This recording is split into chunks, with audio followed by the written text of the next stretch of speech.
चलिए देखिए, आज बीएससी फर्स्ट ईयर का हम एक नया टॉपिक आपको डिफाइन कर रहे हैं। बड़ा इंपॉर्टेंट टॉपिक है ये, conformational isomerase stereochemistry related topic है। थोड़ा सा इसमें आपको दिक्कतें भी रहती हैं, लेकिन कोशिश करता हूँ कि इसको आपको अच्छे से डिफाइन करेंगे। इसके लिए सबसे पहले तो आपको 4 टाइप के प्रोजेक्शंस आने चाहिए। अब उन प्रोजेक्शंस का हम एक अलग से वीडियो बना देंगे वैसे आपके लिए, लेकिन फिलहाल आप यहाँ पे प्रोजेक्शंस को हम खाली यूज कर रहे हैं। मैं प्रोजेक्शंस कैसे बनते हैं उस पर ज़्यादा डिटेल पे नहीं आऊँगा, तो मैं जस्ट कन्फॉर्मेशनल आइसोमरेज पे आऊँगा। ठीक है, एक एग्जाम्पल लेके चलते हैं जो कि आपके सिलेबस में भी होगा।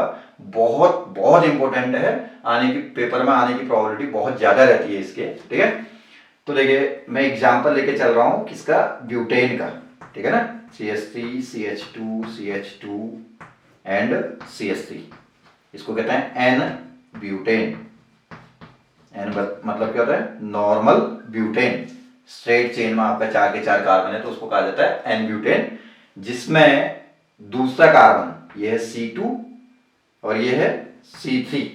इसके रिस्पेक्ट में मैं कन्फॉर्मेशनल आइसोमरेज आपको डिफाइन करूंगा। तो पहले क्या होता है कन्फॉर्मेशनल आइसोमरेज, कैसे डिफाइन करते हैं उस पर आते हैं। देखिए सबसे पहला क्या होता है कि कंपाउंड्स को 3 डायमेंशनल स्ट्रक्चर को, किसी भी कंपाउंड के 3 डायमेंशनल स्ट्रक्चर को 2 डायमेंशन में रिप्रेजेंट करने के लिए 4 टाइप के जो प्रोजेक्शंस हम यूज करते हैं। हमने बोला कि उनका नाम होता है flying and wedge projection, Fischer projection, sawhorse projection and point और न्यूमैन मिलाकर के आपका एक प्रोजेक्शन बनता है, इसको न्यूमैन प्रोजेक्शन कहते हैं। और इनका सीक्वेंस यही होता है, सबसे पहले कंपाउंड आप फ्लाइंग एंड वेज प्रोजेक्शन से कैसे फिशर में ले जाएंगे, कैसे सोहर्स में ले जाएंगे, कैसे न्यूमैन में ले जाएंगे। पहले यहां तक मैं आपको कुछ डिफाइन करता हूं हल्का सा, फिर मैं न्यूमैन के अकॉर्डिंग फिर कन्फॉर्मेशनल आइसोमरेज डिफाइन करूंगा उसके लिए। तो देखिए जब हम किसी भी कंपाउंड का फ्लाइंग एंड वेज प्रोजेक्शन बनाते हैं भैया, तो फ्लाइंग एंड वेज प्रोजेक्शन में ईच कार्बन जो कि sp3 हाइब्रिडाइज्ड होगा, उस sp3 हाइब्रिडाइज्ड कार्बन पर 4 सिग्मा बॉन्ड जो होंगे उसमें से 2 सिग्मा बॉन्ड इन प्लेन होंगे। जैसे ये बोर्ड आपका एक 2 डायमेंशनल प्लेन है, तो इस प्लेन में आपके 2 बॉन्ड होंगे, इनको इन प्लेन बॉन्ड कहते हैं। ठीक है, एक कार्बन सेंटर पे, और एक बॉन्ड होगा आउट ऑफ प्लेन, एक बॉन्ड होगा back side of the plane. ठीक हो गया ना, ये हो गया आपका टोटल टेट्राहेड्रल स्ट्रक्चर। ठीक हो ना, 2 इन प्लेन बॉन्ड जैसा दिख रहा है वही हो गया, एक outside of the plane, plane के आगे, एक प्लेन के पीछे। प्लेन के आगे वाले को कहा जाता है सॉलिड वेज कहते हैं इसको, ये होता है सॉलिड वेज। और प्लेन के बैक साइड वाले के लिए इंडिकेशन होता है ब्रोकन वेज, ऐसे इंडिकेट किया जाएगा आपका। ठीक, अब देखिए एक कार्बन सेंटर है तब तो ऐसे, 2 कार्बन सेंटर होंगे तो फिर सेकंड कार्बन से भी ऐसे ही आपका क्या होगा, 2 इन प्लेन बॉन्ड। लेकिन पहले कार्बन पर 2 इन प्लेन बॉन्ड ऐसे दिखा के, तो दूसरे पे जस्ट अपोजिट दिखाओ, एक वर्टिकल एक क्रॉस में, एक वर्टिकल एक क्रॉस में। जितने कार्बन सेंटर आएंगे उसके अकॉर्डिंग आप बढ़ते रहेंगे, ऐसे जिगजैग फैशन चलता रहेगा। ठीक है, देन अब इस कार्बन सेंटर पर जैसे आपने 2 इन प्लेन बॉन्ड दिखाए, अब ये समझ में आ रहा होगा आपको, एक आउटसाइड ऑफ प्लेन एक बैक साइड ऑफ प्लेन, तब 3 डायमेंशनल स्ट्रक्चर होगा, 2D में रिप्रेजेंट कर दिया। ठीक है, और यहां पे प्लेन का फेस इधर को, ठीक है ना, तो ये 2 इन प्लेन बॉन्ड, फिर अपोजिट जाके ब्रोकन और सॉलिड वेज। अब रिप्रेजेंट करने का एक इजी तरीका, सही तरीका आपको मैं डिफाइन करता हूं। देखिए ध्यान दीजिए, इन प्लेन बॉन्ड का फेस इधर को ओपन हो गया ना, C2 पर आपका इन प्लेन बॉन्ड जो है उधर को खुला हुआ है, 2 इन प्लेन बॉन्ड का फेस वहां को खुला हुआ है, तो अपोजिट साइड जाओ, नीचे वाले बॉन्ड से अपोजिट साइड जाकर के पहले सॉलिड वेज फिर ब्रोकन वेज दिखाओगे। ठीक है, अब इन 2 इन प्लेन बॉन्ड का फेस यहां को ओपन हो रखा है ना, यहां को ओपन हो रखा है, तो आपका नीचे वाले बॉन्ड से अपोजिट साइड पहले सॉलिड वेज फिर ब्रोकन वेज दिखाया। ठीक है, ये सही तरीका होता है रिप्रेजेंट करने का। अब देखिए मैं ब्यूटेन का एग्जांपल लेके चल रहा हूं, तो C2 पर क्या है, 2 हाइड्रोजन है, दूसरा कार्बन C2 पर 2 H है और एक CH3, तो CH3 ऊपर और 2 H ये हो, ठीक है ना इतना। देन ये हो गया C2 C3 के बीच का सिग्मा बॉन्ड, C3 पर 2 H है, तो ये सॉलिड और ब्रोकन वेज में आपका H रख दिया, और नीचे ये CH3 है, ये हो गया इन प्लेन बॉन्ड, ये हो गया आपका। ठीक है ना, इतना तक इन प्लेन बॉन्ड यहाँ पे इतना, ठीक हो गया। देन इसको हम फिशर में जब कन्वर्ट करते हैं, तो फिशर में कन्वर्ट करने का तरीका होता है वर्टिकल लाइन में 2 क्रॉस सेक्शन देंगे। अब जैसे हमारे पास 2 कार्बन सेंटर है तो 2 क्रॉस सेक्शन पॉइंट होंगे, बाई चांस 3 कार्बन होते तो एक और क्रॉस सेक्शन आ जाता है। और जो इन प्लेन बॉन्ड होंगे वो वर्टिकल लाइन में रिप्रेजेंट होंगे, जैसे मैंने ऊपर दिखा रखा CH3 ये हो गया, फिर ये कार्बन हो गया C2, ठीक है ना, फिर ये कार्बन हो गया C3, देन नीचे हो गया आपका CH3, ठीक हो गया ना इतना। C2 से 2 H है। अब वैसे तो यहाँ पे तो दोनों हाइड्रोजन है, लेकिन ऑलवेज तरीका क्या होता है ना, ये देखिए इन प्लेन बॉन्ड का फेस जहां को ओपन हो रखा है, कहां को ओपन हो रखा है, राइट साइड को, तो सॉलिड वेज राइट साइड जाए। जैसे सॉलिड वेज में मान लिया यहाँ पे सपोज क्लोरीन होता तो आप Cl लगते राइट साइड C2 पर, ठीक है। मान लिया यहाँ पे OH होता तो आपका फेस राइट साइड ओपन हो रखा है, तो सॉलिड वेज कहां जाएगा, राइट साइड, मतलब OH आ जाता। फिलहाल चलिए हमारे पास हाइड्रोजन है ब्यूटेन के केस में, तो आपका H आ गया, और जो आपका ब्रोकन वेज है वो दूसरी साइड हो जाएगा, लेफ्ट साइड हो गया, ठीक है। अब इस कार्बन सेंटर पर इन प्लेन बॉन्ड का फेस कहां को खुल रहा है, लेफ्ट साइड को खुल रहा है, तो आपका सॉलिड वेज लेफ्ट साइड जाएगा, तो H लेफ्ट चलेगा, अब दूसरा H राइट साइड चले जाएगा, बढ़िया। ये CH3 नीचे हुआ, इसको कहते हैं फिशर प्रोजेक्शन। देन इसके बाद तीसरा जो प्रोजेक्शन आता है सोहर्स प्रोजेक्शन। फिशर प्रोजेक्शन को ही हमने सोहर्स प्रोजेक्शन में ऐसे रिप्रेजेंट करके, ठीक है। ये हमारे पास C2, और देखिए कैसे बनाए हैं ये, इसको आप ऐसे मान लो, देखो पहले कार्बन पर ट्राइगोनल फैशन दे दो, CH3HH, जो लेफ्ट है लेफ्ट, जो राइट है राइट, जो ऊपर है ऊपर, एक ट्राइगोनल बन गया। सिमिलर ट्राइगोनल आपका नीचे बनेगा, ये H लेफ्ट है तो ये लेफ्ट, ये वाला हो गया, राइट वाला राइट, और जो नीचे होता है सोहर्स में इसको ऊपर दिखाते हैं। एग्जैक्ट में आपको 3 डायमेंशनली आपको रिप्रेजेंट करने की कोशिश करता हूं, देखिए ये आपको समझ में आएगा, ये इससे बहुत अच्छा क्लियर समझ में आएगा। देखिए ये ना फर्स्ट कार्बन C2 पर, फर्स्ट मतलब C2, यहां पर ट्राइगोनल देखना, ऊपर CH3, इधर H इधर H, ठीक हो गया। ये बीच का बॉन्ड हो गया दोनों के। C3 पर, ये C3 पर CH3 के पैरेलल CH3 है, ठीक है, H के पैरेलल H होगा, ये H के पैरेलल H हो गया, ठीक है। तो ये हो गया आपका सोहर्स प्रोजेक्शन। इसी सोहर्स प्रोजेक्शन को आप आगे ले जाकर के क्या बनाएंगे, न्यूमैन बनाएंगे। अब न्यूमैन कैसे बनाएंगे जरा देखिए, इसको भी मैं डिफाइन कर देता हूं आपको। ये है ना, ये देखिए, बहुत ध्यान से देखिएगा, बहुत इजी है, कोई ज्यादा दिक्कत नहीं है, ये होगा ना इतना तक। तो ये फिलहाल मैंने ये वाला बना दिया, सामने पकड़ कर, बैक साइड ये होगा। तो ये है C3 पर ऊपर CH3, इधर H, ये H, ये बीच का बॉन्ड हो गया, ये वाला बॉन्ड हो गया, और यहां पे CH3 है, ये इसके पैरेलल है, और ये इसके पैरेलल होगा, एक इसके पैरेलल यहां हो जाएगा, ठीक है ना तरह। यहां पे भी एक ट्राइगोनल होगा, कहने का मतलब। तो ये ऐसे देखोगे तो आपका सोहर्स है, सामने से देखो, ऐसे देखो तो C3 आगे आ गया आपका, और C2 पीछे चले गया, तो बीच का बॉन्ड दिखेगा क्या, ऐसे बिल्कुल बैक साइड को ऐसे नहीं दिखेगा, तो पीछे वाला कार्बन भी नहीं दिखेगा, ठीक है। ये वाला बॉन्ड ये साइड व्यू में है ना, ऐसे था पहले, ऐसे था, ऐसे था, एक दिखाएगा, 2 और H होंगे, तो ये था, ये तो अभी तो पूरा दिख रहा है आपको। ऐसे देखोगे तो खाली फ्रंट दिखेगा उसका, तो फ्रंट कार्बन को हम कहते हैं पॉइंट कहते हैं इसको। ये हो गया C3, ये है पॉइंट, CH3HH, लोकेशन वही रखेंगे, ठीक है। और बीच का बॉन्ड तो दिखेगा नहीं आपको, पीछे वाला कार्बन भी नहीं दिखेगा, तो पीछे वाला कार्बन नहीं दिखता है, इसलिए उसका इंडिकेशन देने के लिए सर्कल होता है। सर्कल इंडिकेट करता है बैक साइड कार्बन को। उसके बॉन्ड की लोकेशन तो मैंने दिखा दिया, देखो बॉन्ड की लोकेशन एक इस पैशन पे था, एक इस पैशन पे, एक इस पैशन पे, यहाँ पे, यहाँ पे, यहाँ पे, अंदर तक नहीं दिखाएंगे उसको, ठीक है ना। क्यों नहीं दिखाएंगे, क्योंकि फ्रंट कार्बन के बॉन्ड ने क्या है, जस्ट आगे वाले कार्बन के बॉन्ड के जस्ट पीछे था, तो बॉन्ड से बॉन्ड आपका ढका हुआ है, नहीं दिखेगा, जस्ट ग्रुप दिखा देना उनके। तो ये हो गया ना इतना तक। अब पॉइंट को उठा करके सर्कल करो, ये मतलब ये ऐसे है सामने को, ये वाला पोर्शन पीछे को जाएगा, ये वाला पोर्शन सामने को आएगा, तो इसको इसके ऊपर रखोगे तो ये बना लीजिए, C3 लिखा है यहाँ पे, CH3HH, जस्ट उसके बगल में दिखा दो। वैसे तो जस्ट एग्जैक्ट पीछे होगा, मैं बगल में दिखा रहा हूं, अब शो करने के लिए बगल में दिखाना पड़ेगा, नहीं तो दिखेगा नहीं। तो CH3 और ये वाला H और ये वाला H, ये न्यूमैन प्रोजेक्शन हो गया आपका, ठीक है। तो सर्कल पीछे वाला कार्बन है C2, पॉइंट फ्रंट कार्बन है C3, ठीक हो गया ना इतना तक। देन उसके बाद अब आप इसका न्यूमैन प्रोजेक्शन बनाने के बाद अब, और ये कोई कंपल्सन नहीं है कि इसी को आगे लाएं, मैं ऐसे को ऐसे आगे लाया, मैं ऐसे भी तो आगे ला सकता था, तो ऐसा आगे लाता तो C2 आगे आ जाता, C3 पीछे चले जाता, तो उसमें C2 को आप पॉइंट बनाते, C3 को आप सर्कल बना लेते, वो भी चल जाता है, ठीक है। अब देखिए ये जो हमारा स्ट्रक्चर बना हुआ है, इसी से हम आगे के कंफर्मेशनल आइसोमर दिखाएंगे। H CH3 है भैया, ये कौन सा था कार्बन था, C3 था, ये C3 था। इसको अभी थोड़ा सा ध्यान से देखना इसको, है मैं आपको चीजें क्लियर करता हूं। CH3 H और बनेगा, ये है CH3 H H और बनेगा H H CH3। फिलहाल मैं केवल फ्रंट कार्बन को ही शो कर रहा हूं, बैक साइड कार्बन को भी दिखाएंगे इसके साथ। H H CH3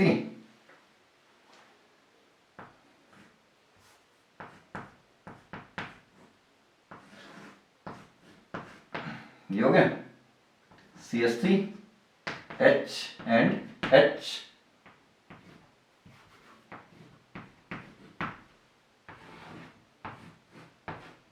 H H and CH3, ठीक होगा ना। अब देखिए ये तो फ्रंट कार्बन हो गया, अब बैक साइड कार्बन होगा, यहीं पे कौन था, उस वाले में देखो CH3 था, ठीक है। इसके जस्ट बगल में कौन था, H, इसके जस्ट बगल में कौन था, H, ठीक है। अब आपने क्या किया, फ्रंट वाले कार्बन को कांस्टेंट करा, ऐसे किया ना, ये देखिए आपको ऐसे समझ में आना ज्यादा बेटर लगेगा। ये देखिए आगे वाला कार्बन ये है, ये बीच का कार्बन है, कार्बन कार्बन बॉन्ड, ठीक हो गया। तो ये कार्बन कार्बन सिग्मा बॉन्ड है बीच में। सिग्मा बॉन्ड में जो ओवरलैपिंग होती है वो सिलेंड्रिकल ओवरलैपिंग होती है।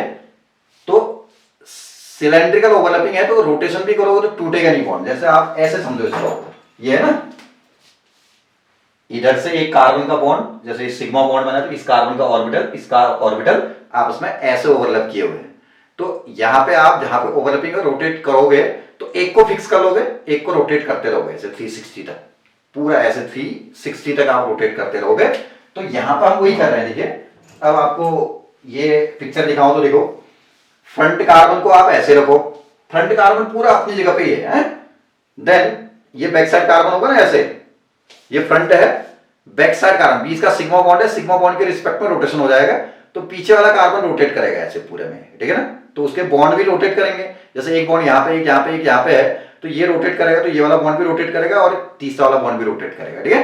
तो यहां से आपका रोटेशन कराएंगे तो क्या दिखेगा, देखिए पहला आपका जो पिक्चर है उसमें ये था, तो दूसरे पिक्चर में सपोज आपने 60 डिग्री रोटेट किया तो यहाँ पे क्या आएगा, CH3 यहां पहुंच जाएगा 60, ये 120 का है ना एंगल, ट्राइगोनल है, तो H बीच में आ जाएगा, ये बैक साइड वाले कार्बन का H, और ये वाला H यहां पे आ जाएगा जो इसके पीछे था ना, पीछे वाले कार्बन से 3 बॉन्ड जोड़ देते ना ट्राइगोनल पैटर्न पे, तो वो तीनों रोटेट कर रहे हैं ऐसे। ये वाला CH3 उधर को गया तो ये वाला H नीचे को गया और ये वाला H ऊपर को आ जाएगा, यहाँ पे ये आ गया ना। फिर 60 और रोटेट करोगे तो ये CH3 H के जस्ट बगल में आ जाएगा, यहाँ पे आ गया CH3, और ये वाला H यहाँ पे आ जाएगा और ये वाला H इसके साथ में आ जाएगा, ठीक होगा ना भैया। देन 60 और रोटेट किया तो ये वाला CH3 नीचे आ जाएगा, ठीक हो गया, और ये वाला H यहां बीच में आ जाएगा, ठीक है, ये वाला H यहां बीच में। 60 और रोटेट किया तो आपका ये CH3 इसके जस्ट पीछे होगा, लेकिन हम जस्ट बगल में दिखा रहे हैं। ये वाला H यहां पे आएगा और ये वाला H यहां पे आ जाएगा, ठीक है ना, इतना रख। फिर उसके बाद फिर और 60 रोटेट किया तो क्या होगा, ये H यहां पे आएगा, ये वाला H नीचे आएगा और ये वाला CH3 यहां कहीं बीच में आ जाएगा ऐसे। और 60 और करोगे तो पहले वाली सिचुएशन पर आ गए, जैसे स्टार्टिंग में नहीं था CH3 के पीछे CH3, ये वाला H यहां आ जाएगा और ये वाला H यहां पे आ जाएगा, ठीक है। तो ये बन गए आपके स्ट्रक्चर्स। नंबरिंग डालना है तो 1 2 3 4, बहुत इंपॉर्टेंट कंफर्मेशन है, ध्यान रखिएगा, 5 6 एंड 7th स्ट्रक्चर, ठीक है भैया। तो ये टोटल कितने, 7 कंफर्मेशनल आइसोमर बने। अब ये क्या होता है कंफर्मेशनल आइसोमर, देखिए किसी भी कंपाउंड में कार्बन कार्बन सिग्मा बॉन्ड, जैसे फ्रंट कार्बन था, फ्रंट कार्बन के 3 बॉन्ड थे, उसके पीछे बीच का कार्बन कार्बन बॉन्ड था और फिर पीछे वाला कार्बन के बॉन्ड थे, ठीक है ना। तो कार्बन कार्बन सिग्मा बॉन्ड के रिस्पेक्ट में रोटेशन करा रहे हैं तो टोटल रोटेशन करेंगे 360 डिग्री तक। तो जब ये रोटेशन करा रहे हैं, बैक साइड कार्बन है, दिख नहीं रहा होगा, ध्यान रखिएगा, ठीक है। बैक साइड कार्बन में पीछे वाला कार्बन रोटेट हो रहा है, तभी तो उसके बॉन्ड घूम रहे हैं ना, ये दिख रहा है। CH3 यहां पहुंचा, फिर आगे नीचे पहुंचा, फिर नीचे पहुंचा, ऐसे रोटेट करके फाइनली 360 में अपनी जगह पे आ गया, ठीक है। तो कार्बन कार्बन सिग्मा बॉन्ड के रिस्पेक्ट में जब हम रोटेशन करते हैं तो ये रोटेशन करने का जो फिनोमिना है, इस फिनोमिना को क्या कहते हैं, आपका कन्फर्मेशनल आइसोमरेज कहते हैं। Phenomena of rotation about carbon carbon carbon sigma bond, ये न्यूमैन में ही रिप्रेजेंट किया जाएगा, ठीक है। कार्बन कार्बन सिग्मा बॉन्ड के रिस्पेक्ट में रोटेशन करने का phenomena, that is called as conformational isomerism. And those structures which are obtained after rotation about carbon carbon sigma bond, carbon carbon sigma bond के respect में rotate करके जो ये सारे स्ट्रक्चर बने हैं ना, these are called as conformational isomers और कन्फर्मर्स। या तो कन्फर्मेशनल आइसोमर्स कहलाएंगे इन सबको, या आप कन्फर्मर्स कह सकते हैं। एक्चुअली आपका जो कन्फर्मेशनल आइसोमर्स या कन्फर्मर्स हैं वो आपका जरूरी नहीं है कि 60 डिग्री पे ही मिलेगा। मान लिया हमने इसको 1 डिग्री रोटेट किया तो भी तो CST थोड़ा सा उससे क्या है, इस सिचुएशन से वेरी कर जाएगा, थोड़ा सा CST आगे चल जाएगा, ये S थोड़ा नीचे, ये वाला S थोड़ा ऊपर, तो वो भी कन्फर्मर है, ठीक है। 1 डिग्री, 2 डिग्री, 10 डिग्री, 20 डिग्री, 40, 50, ठीक है, 55, बहुत सारे स्ट्रक्चर इन दोनों के बीच में भी तो बनेंगे ना। मैं तो एक्सट्रीम 60 के एंगल पे दिखा रहा हूं आपको। तो क्या है, कितना भी आप रोटेट करोगे तो आपके डिफरेंट टाइप के इसके बीच में ही बहुत सारे स्ट्रक्चर बन जाएंगे। 0 और 60 के बीच में क्या है, डायड्रल, इसको डायड्रल कहते हैं। डायड्रल एंगल क्या होता है जानते हैं ना, डायड्रल ये हो गया, ठीक है। जैसे फ्रंट कार्बन का बॉन्ड है ना, उसके जस्ट पीछे कार्बन का बॉन्ड है, तो इसके पैरेलल है, तो इनके बीच में एंगल कितने का बनेगा, 0 डिग्री का। इसको डायड्रल कहते हैं, इसको एसएस करो, इसको भी लिखो, ये है ना, देखिए ये भी बीच का बॉन्ड, ठीक। देन पीछे वाले कार्बन का बॉन्ड है ये, तो ये जस्ट इसके पीछे है, तो इसको मिलाओगे कितने का एंगल बन रहा है, 0। अब इसको आप ऐसे, मैं यहां पे शो कर रहा हूं, यहां है ये, तो रोटेट करेगा तो क्या होगा, एंगल बढ़ते जाएगा, नहीं बढ़ते जाएगा। ये 120 का, तो बीच में 60 तक बढ़ेगा डायड्रल, तो मैक्सिमम 60 होगा डायड्रल। फिर 5 डिग्री और रोटेट हुआ तो जैसे ये रोटेट करते गया 60 तक गया, ठीक हो गया। डायड्रल अभी फिलहाल कितना है, जब बिल्कुल आमने सामने ये वाली सिचुएशन, ये 0 डायड्रल हुआ, बॉन्ड के पीछे बॉन्ड, बॉन्ड के पीछे बॉन्ड, बॉन्ड के पीछे बॉन्ड, ठीक है। डायड्रल 0, एक कार्बन से जुड़ा हुआ बॉन्ड और उसके बगल वाले कार्बन से जुड़े बॉन्ड के बीच में बनने वाला एंगल, इनके बीच में जो एंगल क्रिएट होगा, ठीक है, ये डायड्रल होता है। तो ये बढ़ेगा बढ़ेगा बढ़ेगा 60 तक बढ़ेगा। 65 हो गया बाई चांस, तो क्या होगा, नीचे से 55 हो जाएगा ना इस वाले बॉन्ड के रिस्पेक्ट में, और ऊपर से 65, नीचे से 55, तो जहां से कम होगा वहां से डायड्रल काउंट होते हैं। तो इसलिए मैक्सिमम 60 तक, फिर 1 डिग्री भी नीचे गया तो यहाँ 59 या 61, तो 61 वाला काउंट नहीं करेंगे, 59 वाला काउंट करेंगे। तो डायड्रल मैक्सिमम 60, फिर डिक्रीज करके 0 तक आएगा, फिर 60 तक बढ़ेगा, फिर 0 तक आएगा, ठीक है। तो ये हुआ आपका 3 टाइप के कन्फर्मर्स कहते हैं वैसे, ठीक है। एक में जिसमें डायड्रल 0 है, कौन कौन से भी है जिनमें डायड्रल 0 है, पहला, तीसरा, पांचवां और सातवां, first, third, fifth and 7th, ठीक है। ये है एक्लिप्स्ड कन्फर्मर कहते हैं, कौन से, एक्लिप्स्ड कन्फर्मर। सेकंड, जहां डायड्रल 60 है, देखिए इसमें दिख जाएगा, ठीक है ना, ऐसे इसमें भी 60 होगा, ऐसे इसमें भी 60, ठीक है ना। Second, fourth and 6th, these conformer are called as staggered conformer, staggered जिनमें डायड्रल 60 डिग्री होगा, सेकंड, फोर्थ, 6th।